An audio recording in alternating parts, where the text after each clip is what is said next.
Good afternoon, and welcome to English Story Time with Mark. I'm Mark. Today we're going to be reading the story After the Theater by Anton Chekhov, which was first published in 1892. Let's see what this is all about. Nadia had just returned home from the theater, still overwhelmed with emotion. She had seen a romantic drama and felt deeply moved. As she entered her bedroom, she could barely contain her excitement, and she felt like she was floating. Her cheeks were flushed, and her heart raced as she relived every moment of the performance. The moonlight shone through the window, making her room glow with a soft, silvery light.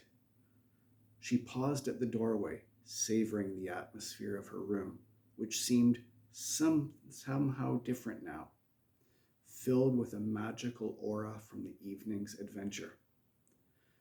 She took a deep breath and felt a wave of happiness rush over her. She moved toward her desk, her feet barely touching the ground. With quick, graceful movements, she lit a small lamp and sat down. Taking out a notebook, she opened it to a blank page and quickly began writing a letter to her friend Katya. "Dear Katya," she wrote, her hand trembling with enthusiasm, "I have just come back from the theater. I'm still so overwhelmed I can barely breathe. My soul is on fire and I feel like I could fly. Oh, Katya, how beautiful love is. I can't explain how happy I am.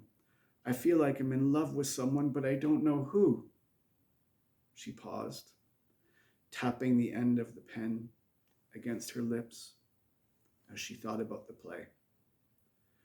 The story had been so intense, so passionate, that she felt as though she had lived it herself. The heroine had been so beautiful and brave, while the hero had been noble and devoted, willing to sacrifice everything for love. Nadia sighed dreamily, imagining herself in the heroine's place, her heart aching for a love as deep and pure. Nadia stopped writing for a moment and smiled dreamily. She remembered the passionate scene from the play where the hero declared his love and knelt at the heroine's feet.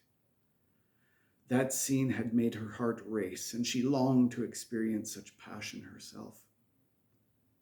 She imagined herself on that stage, with the handsome hero looking into her eyes and speaking words of undying love.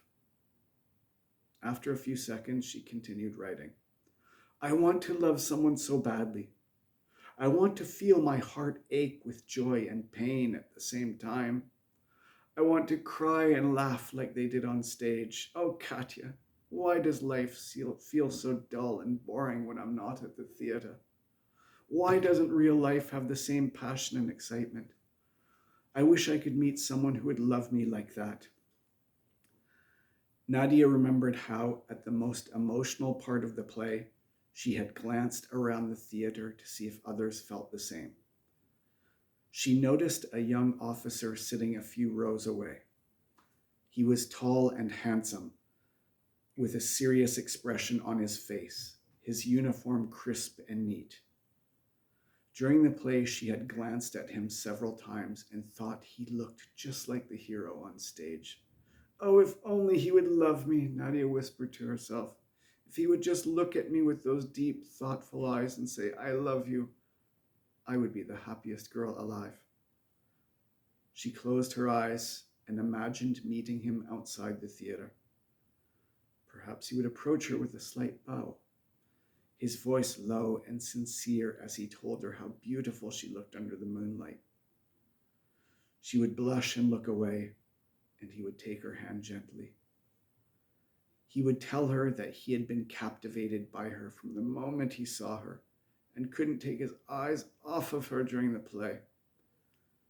She imagined them walking through the quiet streets together, the city glowing under the moonlight. They would stroll through a park, the air filled with the scent of flowers, and he would share his thoughts about the play, confessing that it had moved him deeply. They would discuss love and destiny, and he would tell her about his dreams and his longing for something more in life. Her heart ached with the beauty of her own fantasy. She wanted to love and be loved so intensely that would make her feel alive, just as the play had. Her imagination was so vivid that she almost felt the warmth of his hand holding hers. But suddenly, Nadia felt a pang of sadness. What if no one ever loved her like that? What if her life remained ordinary and boring forever? What if her dreams of grand, passionate love were nothing but illusions? The thought filled her with despair, and she began to cry. Tears rolled down her cheeks, and she couldn't stop them, overwhelmed by a sense of loneliness and longing. A few minutes later, she wiped away her tears and returned to her letter. But what if love is just a dream, Katya? What if people never love like they do in the theater? I want to feel something real, but I'm scared that nothing will ever be as beautiful as the stories I see on stage. Oh, Katya, tell me, have you ever felt like this? Nadia closed her notebook and lay down on her bed. Staring at the moonlit ceiling, she tried to hold on to the emotions from the play, but they slipped away like sand through her fingers. Her heart was heavy, and she felt lonely. She thought of the officer again, but the memory of his face was already growing faint. She tried to picture his eyes, the way he had looked at the stage so intently, but doubt crept into her mind. What if he hadn't noticed her at all? What if he had been thinking of someone else the entire time? The idea made her chest tighten, and she pulled a blanket over her shoulders, seeking comfort. She wanted so badly to believe that he had seen her, that he had felt the same magical connection she had imagined.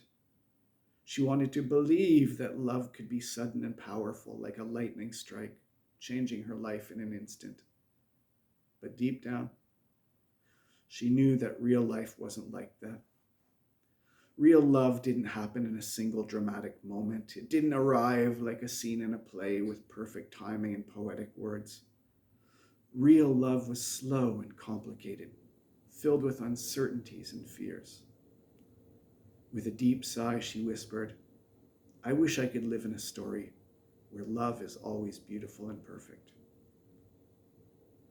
As sleep began to overtake her, she knew that the theater was just a dream, and real life was something entirely different, far less dramatic and far less exciting.